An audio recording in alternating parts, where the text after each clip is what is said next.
Nous continuons donc sur notre thème, la fin des temps. Toujours est-il que nous sommes au premier chapitre, bien-aimés. On n'a pas encore terminé avec le premier chapitre qui est intitulé « Que veut dire la fin des temps ?» Parce qu'il faut qu'on comprenne tout ce qui veut dire la fin des temps avant de passer à d'autres chapitres qui nous parlent de la profondeur de ces événements. Nous sommes donc en train de parler des signes qui précèdent la fin des temps. On a parlé de la séduction. On a parlé des conflits. On a parlé des catastrophes. On a parlé de l'idolâtrie. On a parlé de l'apostasie, de tout cela qui se répandra dans le monde. Jésus a dit que toutes ces choses, avant qu'il ne vienne pour l'enlèvement de l'Église, premièrement, ces choses-là vont d'abord se produire. Et aujourd'hui, on va parler d'un autre signe et d'un autre événement qui va se produire. Toujours est-il que cela va se produire avant que Jésus ne vienne enlever son Église, mais aussi après que Jésus ait enlevé son Église. Nous parlons donc aujourd'hui de la persécution des chrétiens. La persécution des chrétiens.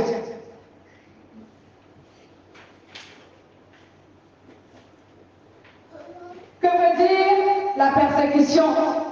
Mais bien avant cela, on va lire notre texte mémoire, Luc chapitre 21, versets 12 à 19. Qui est prêt à faire la lecture? Luc chapitre 21, au verset 12 à 19. Écoutez la lecture, je vais la faire. Vous êtes à la page. Il est donc écrit, je cite, « Mais avant tout cela, on vous arrêtera, on vous persécutera, on vous livrera pour être jugé dans les synagogues et l'on vous mettra en prison. On vous fera comparaître devant les rois et des gouverneurs à cause de moi. Cela sera pour vous l'occasion d'apporter votre témoignage à mon sujet. Soyez donc bien décidés de ne pas vous inquiéter par avance de la manière dont vous vous défendrez. Je vais reprendre le verset 14. Soyez donc décidés à ne pas vous inquiéter par avance de la manière dont vous vous défendrez.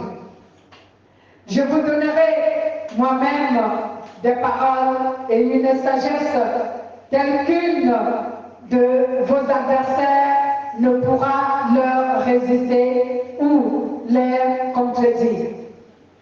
Vous serez livrés vous-même par vos pères et mères, vos enfants, vos parents et vos amis. On fera condamner à mort plusieurs d'entre vous. Tout le monde vous haïra à cause de moi. Mais pas un seul cheveu de votre tête ne sera perdu. Tenez bon, c'est ainsi que vous sauverez vos âmes. Amen. Tenez bon, c'est ainsi que vous sauverez vos âmes. Je disais donc d'abord pour que nous sachions comprendre ce que nous étudions ce matin, qui est intitulé La persécution des chrétiens. Je tiens à ce qu'on sache d'ailleurs ce que c'est qu'une persécution. La persécution est donc une souffrance. En général, c'est une souffrance. Mais en d'autres termes, la persécution est le fait d'être affligé, tourmenté, maltraité ou oppressé, soit verbalement ou moralement ou physiquement ou corporellement ou encore psychiquement ou spirituellement. C'est donc le fait d'être maltraité par des traitements cruels et injustes. Lorsqu'on dit qu'un chrétien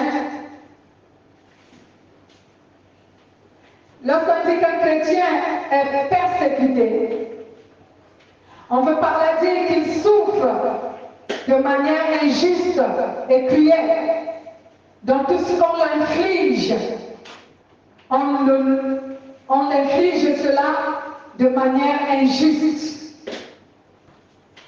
et de manière cruelle. Injuste veut dire qu'il n'a pas tort, il n'a pas faussé, il n'a offensé personne. Mais les hommes prendront plaisir à lui faire du mal, juste à cause de ce qu'il a la foi en Jésus. La persécution est donc une souffrance. En d'autres termes,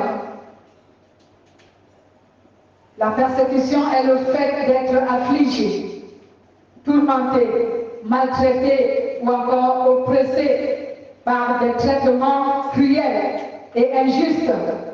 Et ces traitements peuvent être faits verbalement, ou moralement, ou physiquement, ou corporellement, ou psychiquement, ce qui touche l'esprit, ou spirituellement. C'est donc cela la persécution, bien-aimée. Pour le chrétien, la persécution est une épreuve à travers laquelle la foi du chrétien est éprouvée et évaluée. Oui, bien-aimés. Pour nous, les chrétiens, la foi est une épreuve. La persécution. Pardon? La persécution. À quel niveau? J'attends seulement la persécution. J'ai trop parlé de la persécution. Je ne sais pas à quel niveau tu es. La persécution est une épreuve pour le chrétien. Ok. Pour le chrétien, la persécution est une épreuve à travers laquelle la foi du chrétien est éprouvée et évaluée.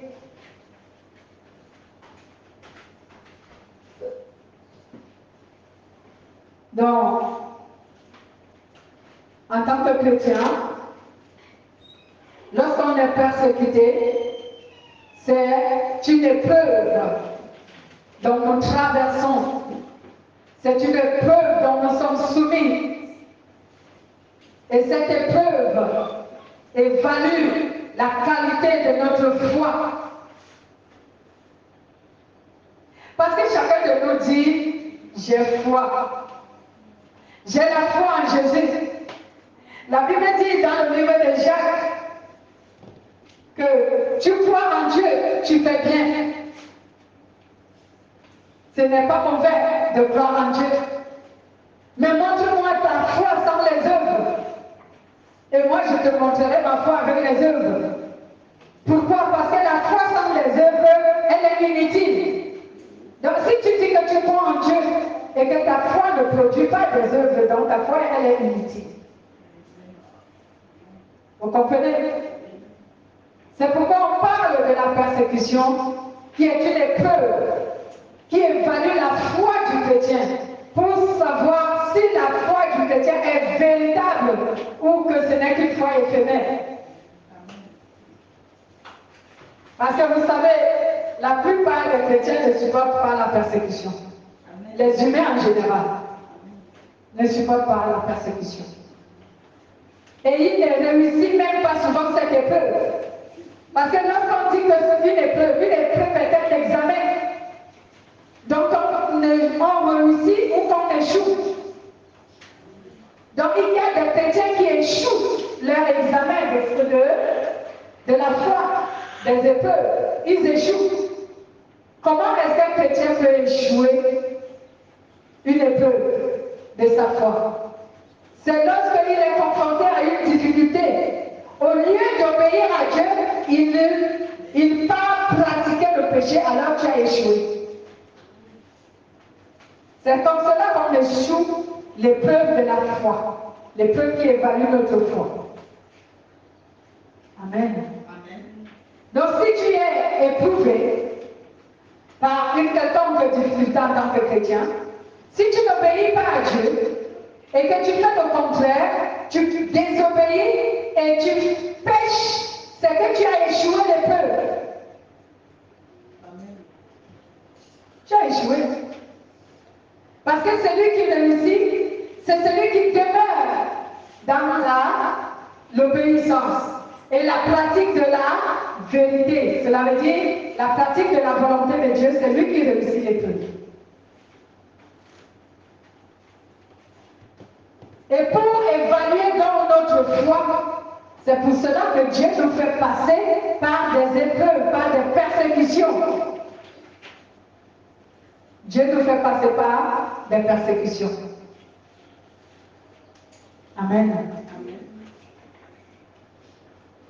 Cela ne veut donc pas dire que Dieu prend plaisir à nous voir souffrir.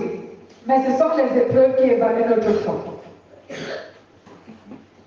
Ne croyez donc pas que Dieu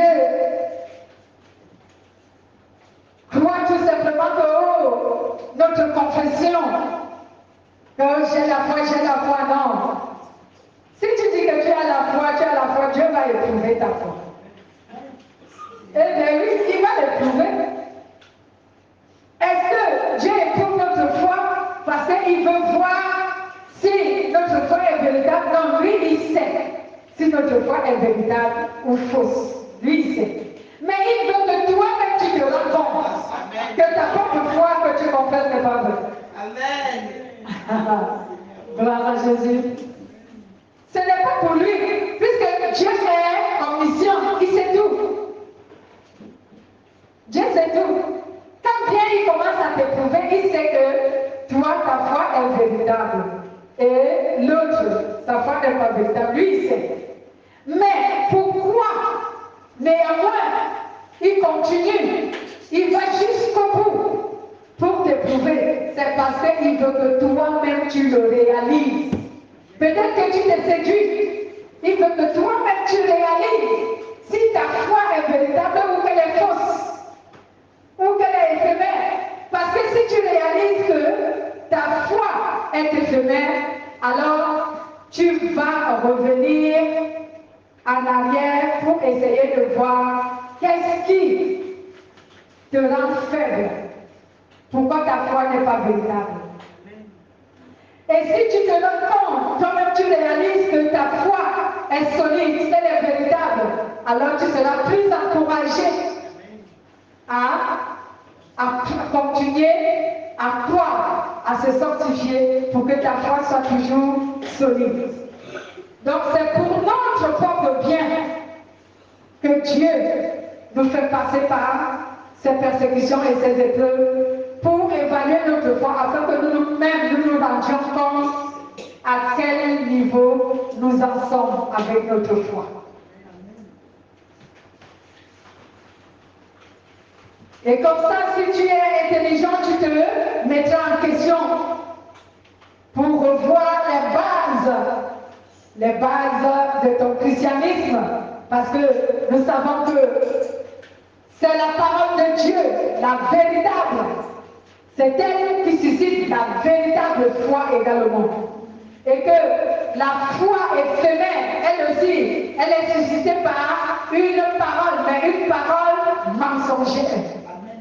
Une parole fausse. Une parole de flatterie. C'est pourquoi j'ai l'habitude l'habitude de vous dire que moi, je ne vous caresse pas dans le sens du poil. Parce que je ne veux pas que vous ayez une foi éphémère qui est basée sur la flatterie, qui est d'ailleurs une parole mensongère. Je veux que vous ayez une foi ferme, une foi solide, une foi inébranlable, qui est une véritable foi, qu'aucune épreuve ni aucune persécution ne peut ébranler.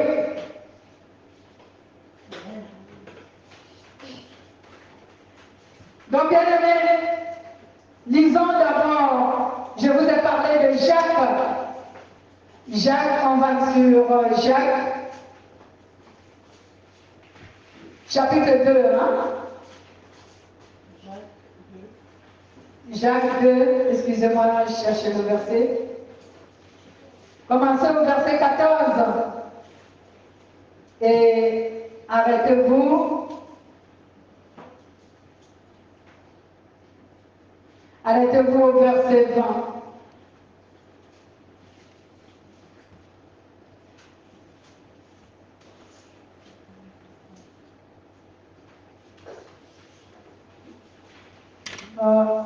Comme vous n'avez pas vite fouillé, moi pour profiter du temps, je dis Jacques chapitre 2, verset 14 à 20, il est écrit: mes frères, à quoi cela sert-il à quelqu'un de dire j'ai la foi s'il ne le prouve pas par les actes? Cette foi peut-elle le sauver?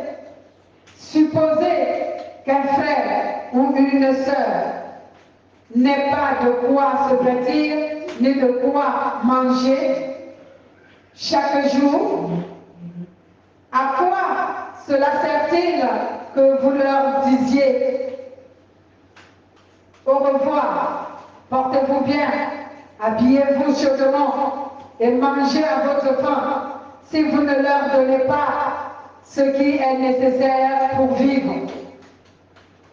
Il en est ainsi de la foi, si elle ne se manifeste pas par des actes, elle n'est qu'une chose morte. Quelqu'un dira peut-être, il y en a qui à la foi, d'autres des actes. Alors je lui répondrai, montre-moi comment la foi peut exister sans les actes. Quant à moi, je te prouverai ma foi par mes actes. Tu crois qu'il y a un Dieu seul? Excusez-moi. Tu crois qu'il y a un seul Dieu? Tu fais bien. Les démons le croient aussi et ils tremblent de peur. Insensé que tu es, veux-tu avoir la peur que la foi sans les actes est inutile? Amen. Oui, c'est de l'ignorance de croire que la foi peut être valable devant Dieu sans qu'il y ait des œuvres de l'obéissance. Amen.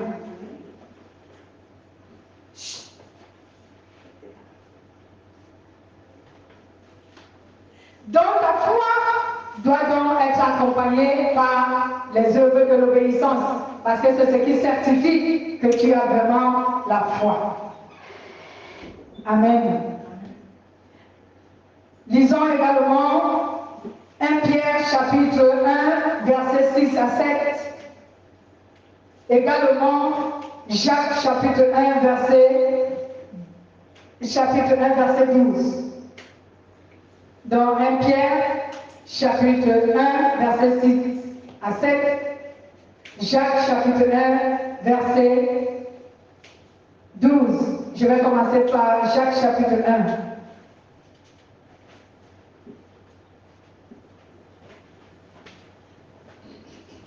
Au verset 12, il est écrit: Heureux est l'homme qui demeure ferme dans l'épreuve, car après avoir prouvé sa fermeté, il recevra la couronne de victoire, la vie éternelle que Dieu a promis à ceux qui l'aiment. Amen. Amen. Heureux ce croyant qui demeure ferme dans la persécution, dans l'épreuve. Comme je disais tantôt, comment on réussit une épreuve, comment on surmonte une tentation. C'est lorsque tu demeures dans la pratique de l'obéissance au principe de la vie que Dieu recommande dans sa parole.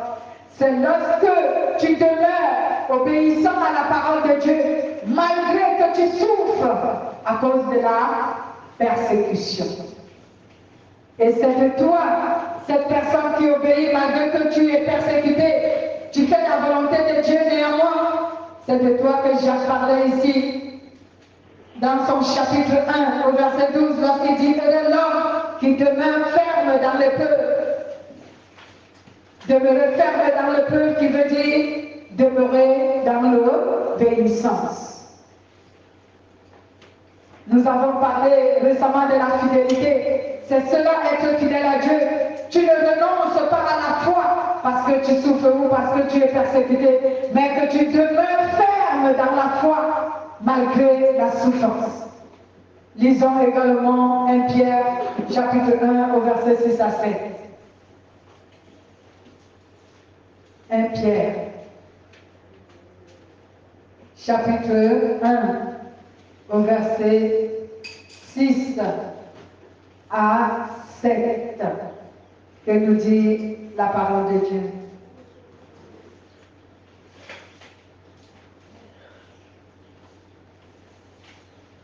Vous êtes à la page?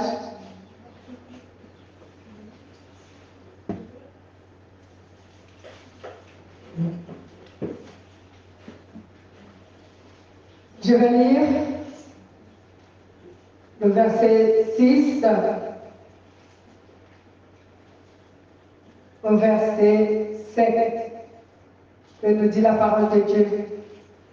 Vous vous en réjouissez, même s'il faut que maintenant vous soyez attristés pour un peu de temps, pour toutes sortes de preuves.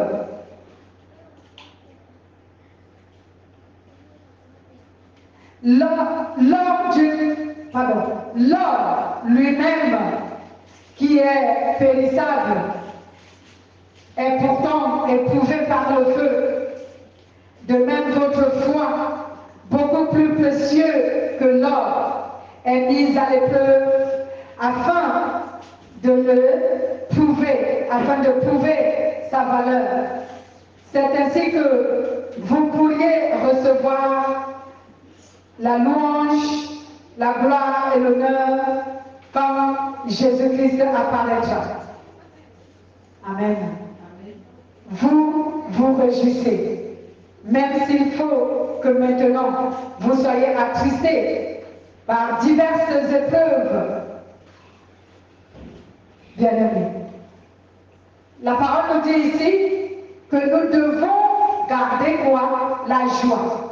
Même s'il faut que nous soyons persécutés pour un certain temps, nous devons garder quoi? La foi. Cela veut dire que nous devons persévérer et demeurer dans l'obéissance. Si je peux me permettre d'utiliser un autre terme, la persécution qu'un chrétien vit n'est pas une occasion pour le chrétien de dire, bon, Dieu comprendra ma situation, je peux maintenant aller pratiquer le péché parce qu'il comprendra que j'ai été provoqué. J'ai été insulté. Et pourtant, je n'ai rien fait. Mais c'est injustement qu'on me provoque, c'est injustement qu'on m'humilie, c'est injustement qu'on m'insulte, c'est injustement qu'on me haït, donc je peux maintenant me venger. Non, cela ne doit pas te donner le moyen d'aller pécher sous prétexte que parce que tu as été offensé.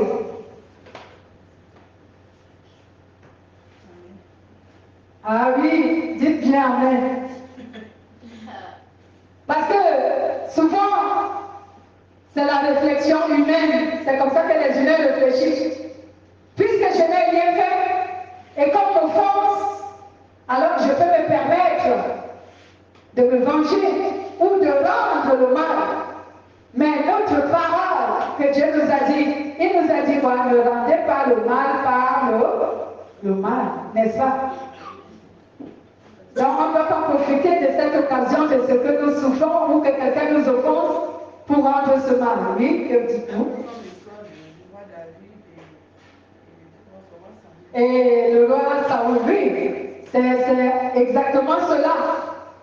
Saoul a voulu tuer le roi David. Avant qu'il ne meure, le roi Saoul voulait tuer le roi David par jalousie.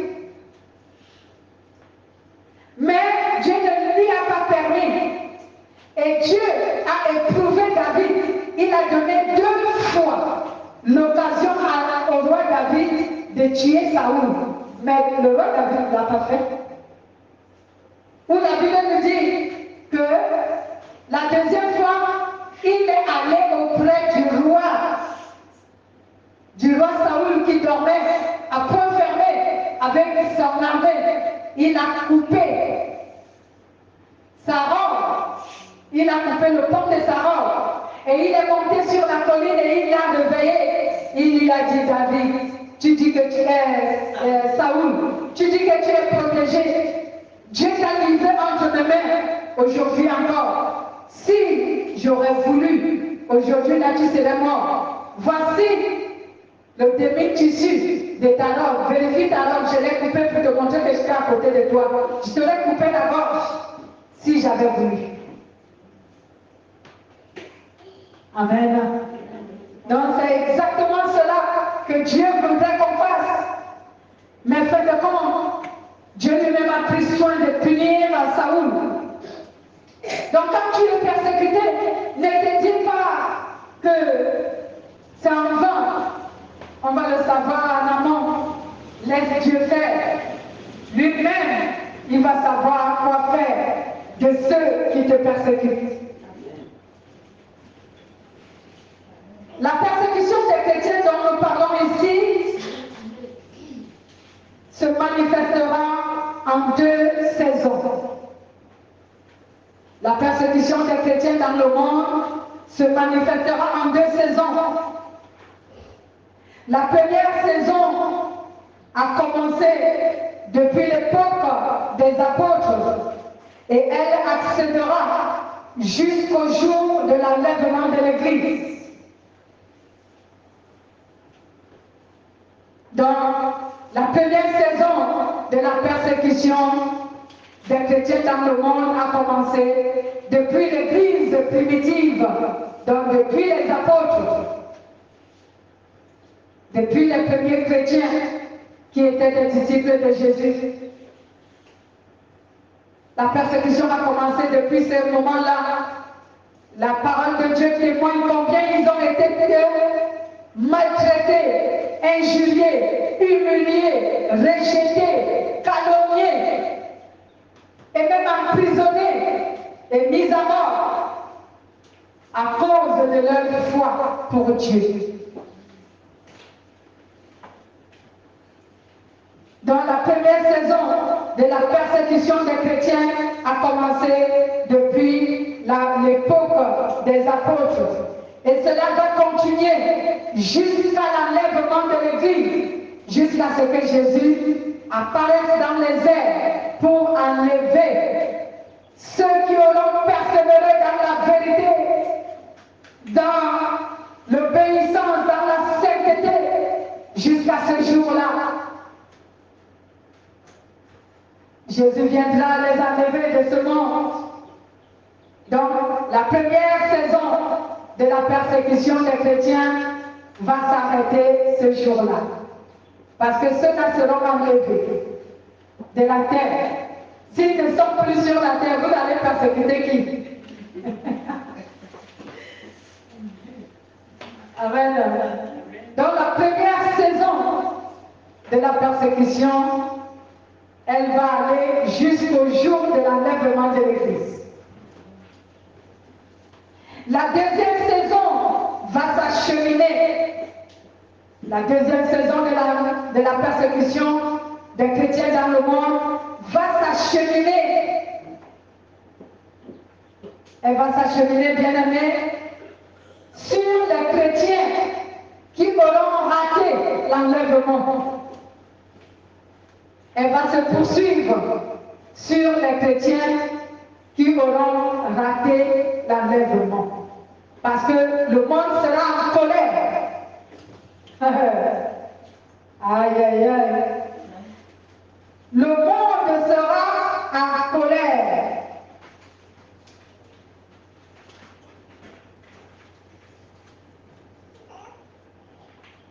Le monde sera en colère parce que Jésus a enlevé ses élus de ce monde. Alors, ceux qui vont rester, ceux qui auront raté l'enlèvement à cause d'un péché quelconque, ils vont souffrir. C'est cela, la deuxième saison de la persécution des chrétiens dans le monde. Et c'est ce qu'on appelle la grande tribulation. C'est cette persécution qu'on appelle la grande tribulation. On parlera de cela lorsqu'on arrivera à notre 5e chapitre. On va parler de cette grande tribulation dans la profondeur. Mais pour que vous sachiez comment la persécution des chrétiens dans le monde va se produire, sachez qu'il y a 2 saisons. La première saison a commencé depuis l'époque des apôtres et elle va s'acheminer jusqu'au jour de l'enlèvement de l'Église. Après, la deuxième saison va se poursuivre sur les chrétiens qui seront restés, qui n'auront pas obtenu le premier enlèvement à cause d'un péché quelconque. Et ils vont souffrir jusqu'à un temps. Donc leur persécution aussi va s'arrêter avant le retour de Jésus. Cela veut dire avant que Jésus ne revienne sur la terre avec la nouvelle Jérusalem et tous les élus. J'adore ce moment-là. Parce que je les appréhende déjà. Le retour des élus sur la terre avec la nouvelle Jérusalem. Aïe, aïe, aïe. J'ai vraiment hâte. J'ai hâte, bien-aimé. Que Dieu me fasse grâce de demeurer saint et pur à ses yeux selon son jugement.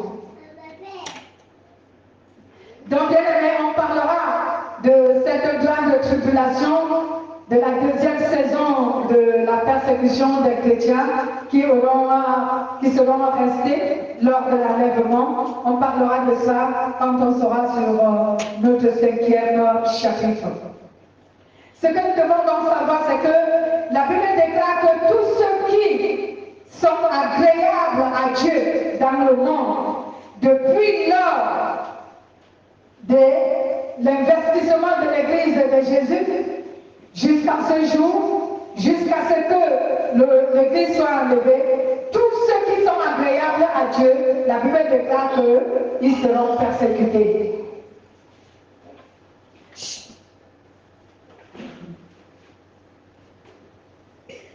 Oui, bien-aimés, tous ceux qui sont agréables à Dieu dans le monde seront persécutés. La Bible nous le témoigne. 2 Timothée, chapitre 3, verset 12.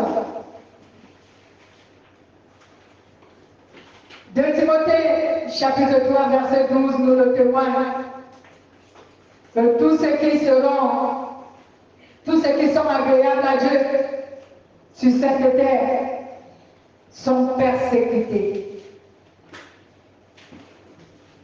Et cela parce qu'ils ont fait le choix d'aimer Dieu plus que leur propre vie.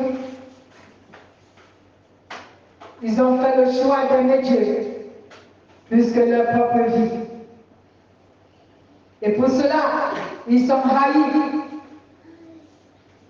Je vais lire, il est écrit. D'ailleurs, tous ceux qui veulent mener une vie fidèle à Dieu, dans l'union avec Jésus-Christ, seront persécutés. Oui, bien-aimé, si tu es agréable à Dieu dans ce monde, si tu as pris le choix d'appartenir à Dieu et de marcher selon ses ordonnances, selon ses lois, selon ses préceptes, selon sa volonté, sache que le monde va te haïr.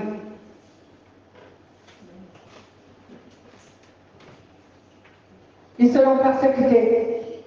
À cause de leur foi pour Dieu, ils subiront toutes sortes de cruautés, d'injustice, d'humiliation, de mépris, de méchanceté de la part des hommes et même de la part des esprits méchants.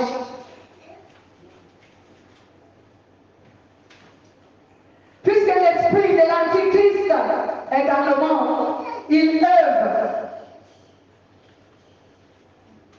dont les chrétiens ne peuvent pas ne pas être persécutés. Le Saint-Esprit nous a fait savoir que ce n'est pas Dieu que Satan en veut, mais Satan en veut aux chrétiens parce que lui, il a perdu la place auprès de Dieu. Il a perdu la paix, la joie qu'il avait auprès de Dieu. Il l'a perdu. Alors ce n'est pas à Dieu qu'il en veut, mais c'est à nous, parce qu'il est jaloux de nous, de ce que Dieu nous aime, et de ce que Dieu nous a donné une place plus noble que celle des anges. Est-ce que vous le saviez? Notre place auprès de Dieu est plus valeureuse. Cette place est plus valeureuse que la place que les anges ont auprès de Dieu. Je vais vous dire quelque chose. Les anges sont les serviteurs de Dieu.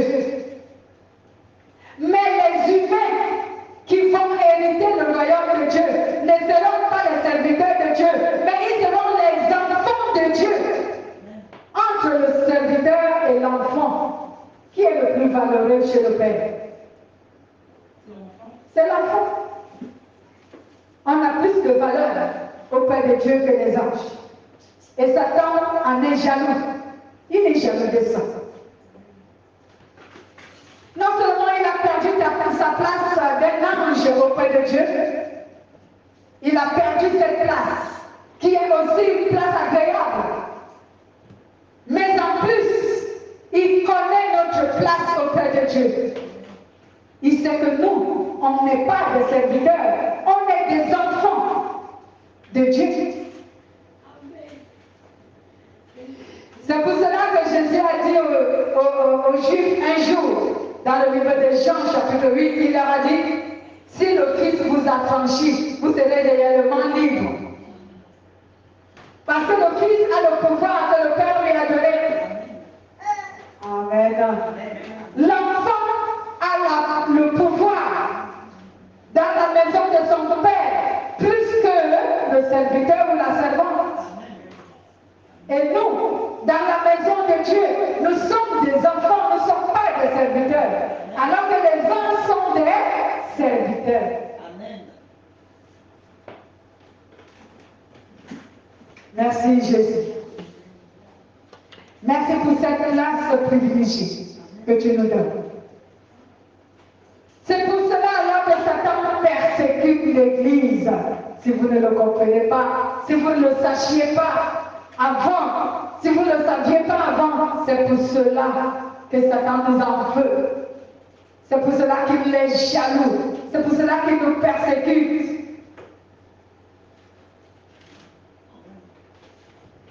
Parce qu'il sait ce que nous avons comme privilège auprès de Dieu. C'est donc pour cela, bien-aimés, que Satan et son armée, ainsi que ses acolytes, agissent avec beaucoup plus de cruauté et de méchanceté contre nous qui appartenons à Dieu. Parce que son intention est de nuire à nos vies pour nous pousser à renoncer à la foi. Amen. Pour nous pousser à renoncer à la foi. C'est pour cela qu'il persécute l'Église. C'est pourquoi le chrétien doit donc savoir que quand il est persécuté, c'est un privilège et non un malheur. Lisons d'abord 1 Pierre, chapitre 5, au verset 17 à 11. Vous lirez, écrivez d'abord toutes les références. 1 Pierre, chapitre 5, verset 7, 11. Jean, chapitre 16, verset 33.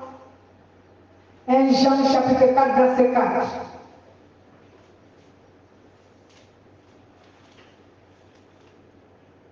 Nous allons sur les épîtres de Pierre. 1 Pierre. Chapitre 5, au verset 7 à 11. Au verset 7 à 11. Que nous dit la parole de Dieu. Déchargez-vous sur lui de tous vos soucis, car il prend soin de vous. Soyez bien éveillés, lucides, car votre ennemi le diable rôde comme un lion rougissant, cherchant quelqu'un à dévorer. Résistez-lui en demeurant dans la foi. Rappelez-vous que vos frères dans le monde entier passent par les mêmes souffrances. Vous aurez à souffrir encore un peu de temps, mais Dieu, source de toute grâce, vous a appelé à participer à sa grâce, à sa gloire éternelle dans la communion avec Jésus. Il vous perfectionnera lui-même, vous affermira, vous fortifiera et vous établira sur de solides fondements. À lui soit la puissance pour toujours. Amen. Oui, bien-aimés. Donc on doit se décharger de tous nos soucis sur Dieu parce qu'il prend soin de nous. Donc si tu es persécuté, ce n'est pas un malheur. C'est plutôt une gloire.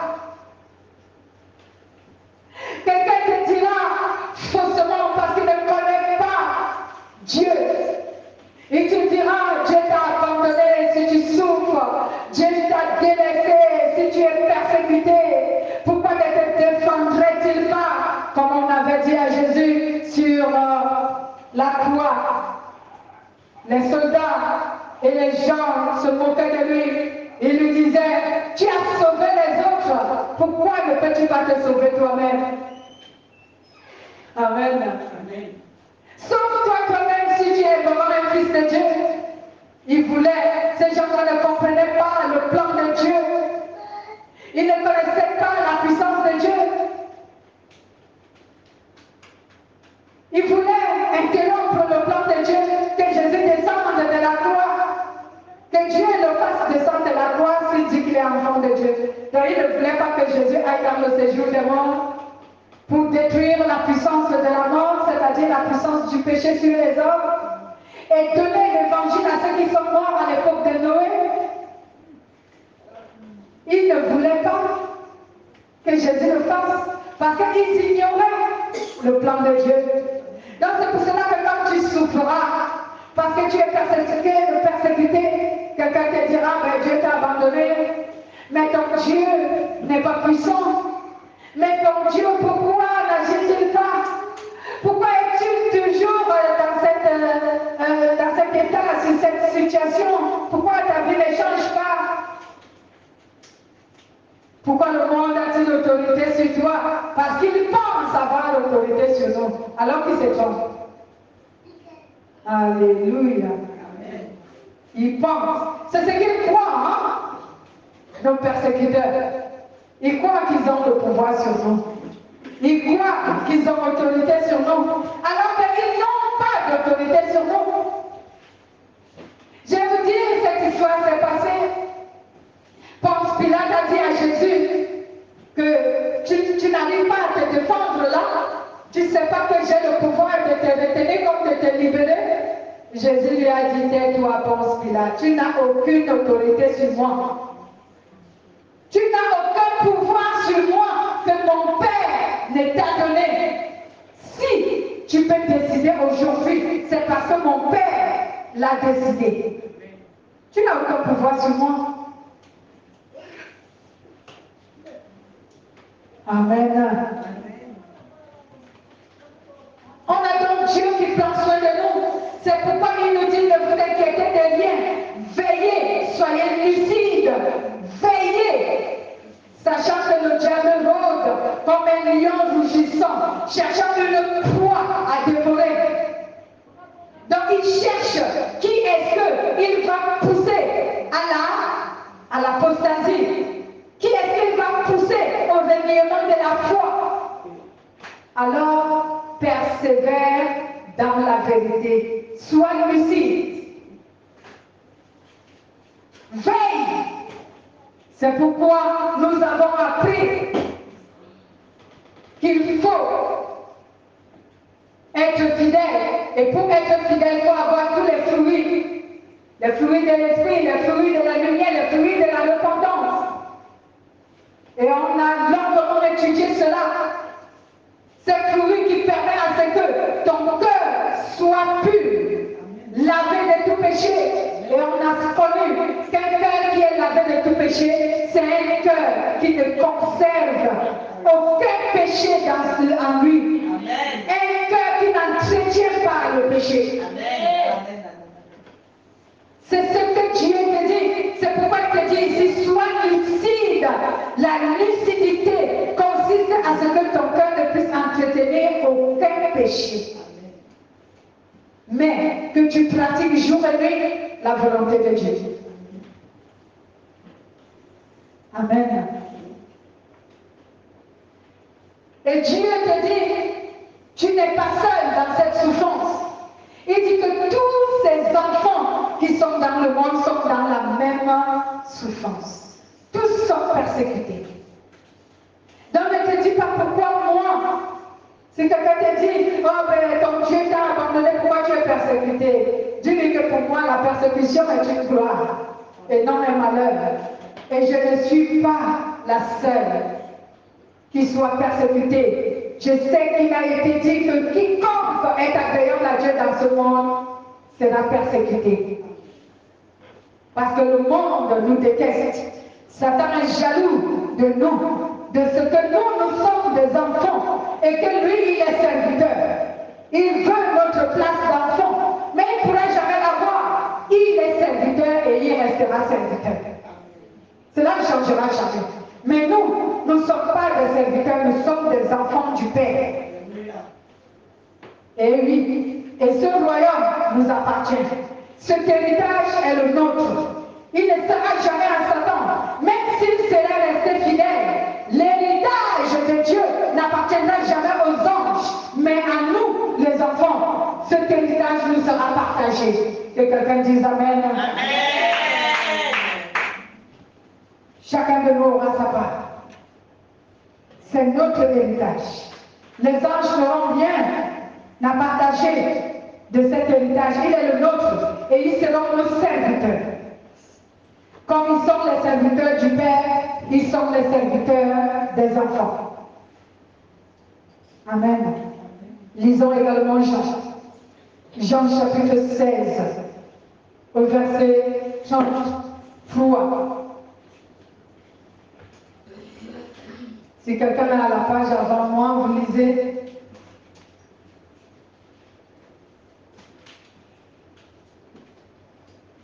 Chapitre 16, au verset 33, il est écrit: je vous ai dit tout cela pour que vous ayez la paix en restant unis à moi.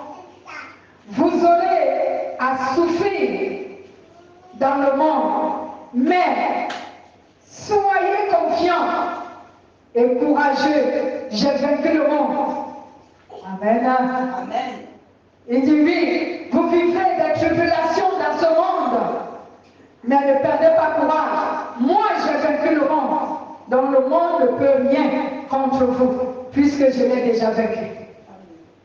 Amen. Si le Père a vaincu le monde, nous sommes les plus que vainqueurs. Si notre grand frère Jésus a vaincu le monde, nous sommes les plus que vainqueurs de ce monde.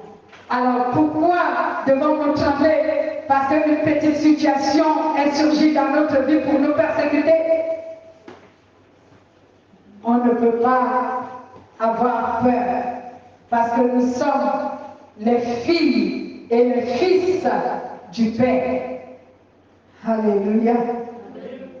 C'est pourquoi je dis souvent, peut-être que vous ne connaissez pas votre identité, c'est pourquoi vous vous comportez de manière anarchique, comme des bâtards, parce qu'un bâtard a toujours peur de tout. Est-ce que je vais hériter? Je suis bâtard. Hein? Mais un enfant biologique n'a peur de rien, parce que lui, il sait qu'il neige ou que je vais hériter de ça, ça m'appartient, c'est pour mon père. Est-ce que vous êtes dans des bâtards, bien-aimés, pour trembler lorsque le mal vous arrive? 1 Jean chapitre 4, verset 4, la Bible déclare: mais vous, mes enfants, vous appartenez à Dieu et vous avez vaincu le faux prophète, car l'esprit qui agit en vous est plus puissant que l'esprit qui domine ceux qui appartiennent au monde. Amen. Vous, petit enfant, vous appartenez à Dieu et vous avez vaincu l'Antichrist, le faux prophète, le dragon et la bête. Vous l'avez vaincu, ainsi que le monde. Vous l'avez vaincu.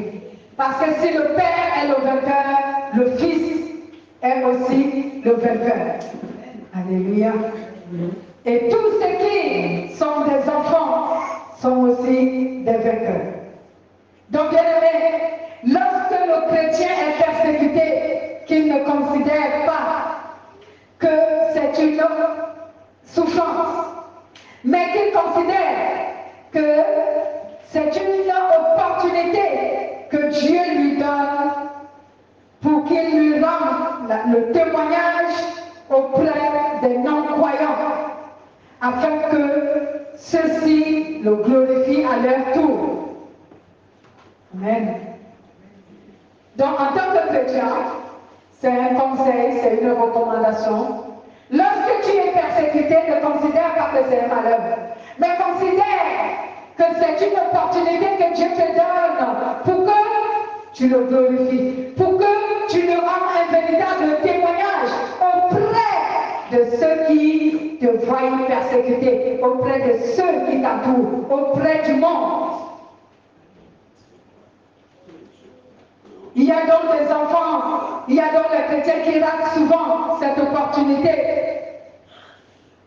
Dieu permet qu'ils soient persécutés. Et eux, au lieu de rendre un véritable témoignage à Dieu, mais ils profanent et blasphèment le nom de Dieu parce qu'ils souffrent.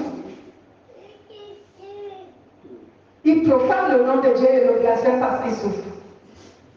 Parce qu'ils n'ont jamais compris. Ils n'ont jamais compris comment Dieu fonctionne. Ils ne savent pas comment Dieu fonctionne. C'est pourquoi ils se retrouvent souvent qu'au lieu qu'ils saisissent l'opportunité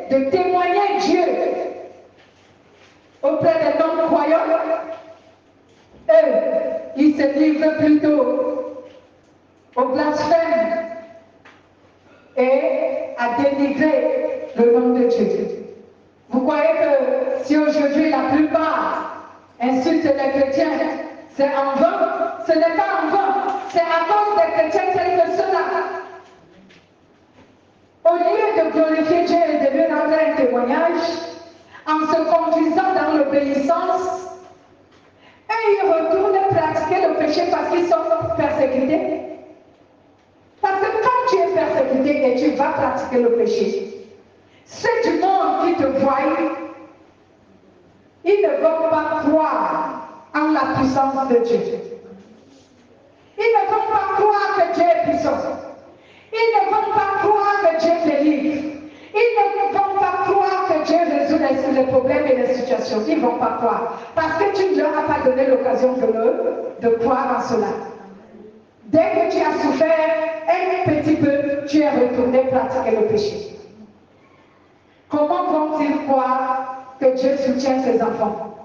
Que Dieu délivre, que Dieu protège, que Dieu sécurise, que Dieu délivre, que Dieu aime? Ils ne croiront pas. C'est pourquoi certains pensent que Dieu n'est pas puissant à cause de la conduite de certains chrétiens qui ne connaissent pas Dieu et qui marchent comme des aveugles parce que leurs dirigeants eux-mêmes sont des aveugles. La Bible déclare que si deux aveugles marchent ensemble, qu'est-ce qui va se passer? Tous les deux, ils vont tomber dans un trou. Parce qu'un aveugle qui conduit un aveugle, comment ça va passer? Tous les deux, ils vont se faire ramasser par un véhicule, ou ils vont tomber dans un trou. Parce que tous les deux, ils ne voient pas.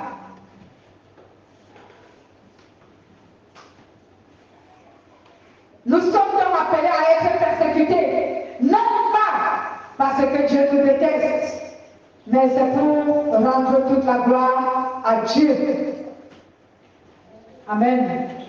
C'est pour rendre gloire à Dieu que Dieu permet que nous soyons persécutés. Donc il faut donc que tu le saches, que ta persécution dans ce monde est une occasion de rendre un témoignage à Dieu, un témoignage solide, un témoignage vrai, un témoignage puissant, qui veut dire quoi? Je ne parle pas d'un témoignage parce que Dieu t'a béni. Il t'a donné peut-être un véhicule et tu te places devant les gens pour dire Dieu m'a donné un véhicule. Non. Je parlais de ce témoignage qui atteste que Dieu change les cœurs, les comportements, les habitudes mauvaises et les vies. Dieu le change. C'est de ce témoignage que je parle. Donc Dieu peut changer ton caractère mauvais. Il peut changer ta nature mauvaise et te transformer de sorte que tu deviennes une bonne personne, une personne agréable. C'est de ce témoignage que je parle.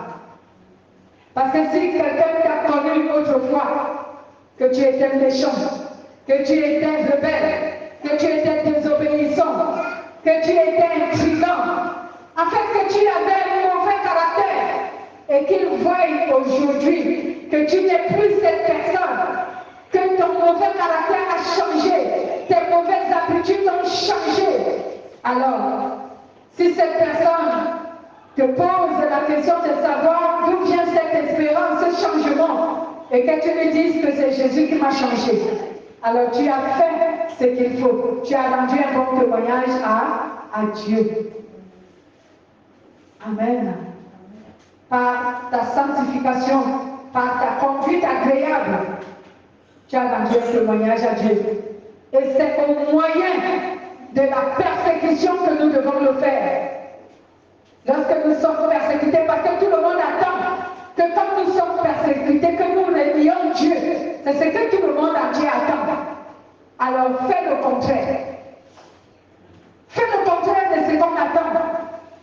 Et tu verras qu'à cause de ta bonne conduite, tu séduiras le monde entier. Et tu attireras la plupart en Christ. Amen. Lisons Jean chapitre 19. On est presque à la fin. Jean chapitre 19, au verset 11.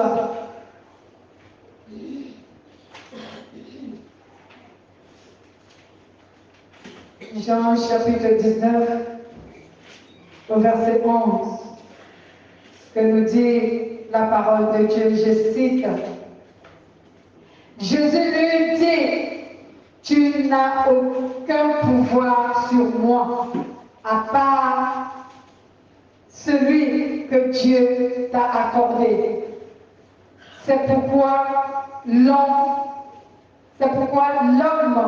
qui m'a livré à toi est plus coupable que toi. Comme je disais tantôt, parce que le monde qui nous persécute pense qu'ils ont autorité sur nous.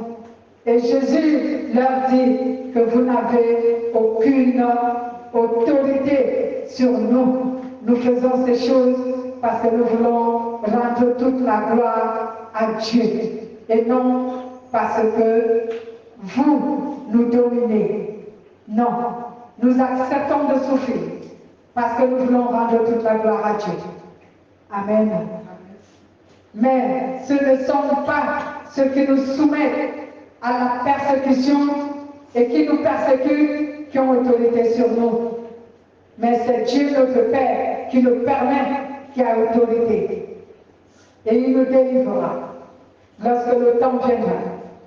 On lit 1 Corinthiens chapitre 10 au verset 13. 1 Corinthiens chapitre 10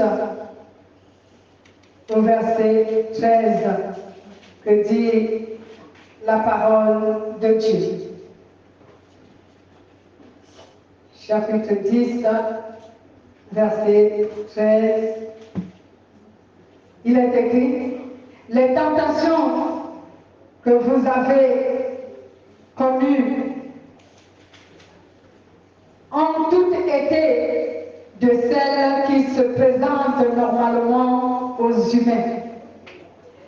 Dieu est fidèle à ses promesses et il ne permettra pas que vous soyez tentés au-delà de vos forces. Mais au moment où surviendra la tentation, il vous donnera la force de la supporter. Et ainsi, il vous donnera également le moyen d'en sortir. Amen. Donc, bien aimé, c'est Dieu qui a autorité sur tout. Si Dieu permet donc que nous soyons tentés ou que nous soyons persécutés, ce n'est pas qu'il soit en colère contre nous. Ce n'est pas qu'il nous en veuille. Ce n'est pas que nous ayons péché.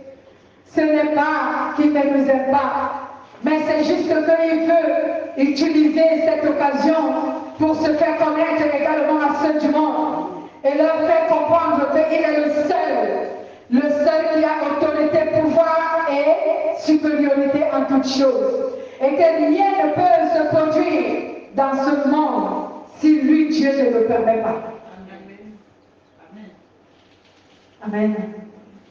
Donc, il veut souvent utiliser ces moments-là pour rendre témoignage de lui dans ce monde. Il a soumis Jésus à la persécution et il l'a délivré lui-même. Amen. Qui a eu autorité sur Jésus? Personne. Personne n'a eu autorité sur Jésus. En fin de compte, c'est Jésus qui a été le vainqueur, n'est-ce pas? Amen. C'est Jésus qui a été le vainqueur en fin de compte. Parce que il est mort, il a ressuscité, il est monté au ciel. Personne ne l'a retenu. Personne. Les souffrances corporelles qu'il a subies n'ont pas demeuré éternellement, mais il a été délivré de tout cela. Nous aussi, c'est ce que Dieu fait avec nous.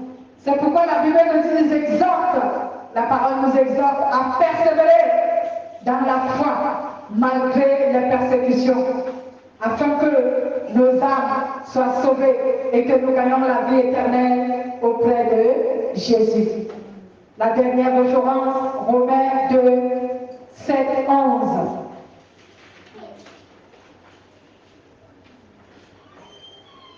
Romains chapitre 2, au verset 7 à 11.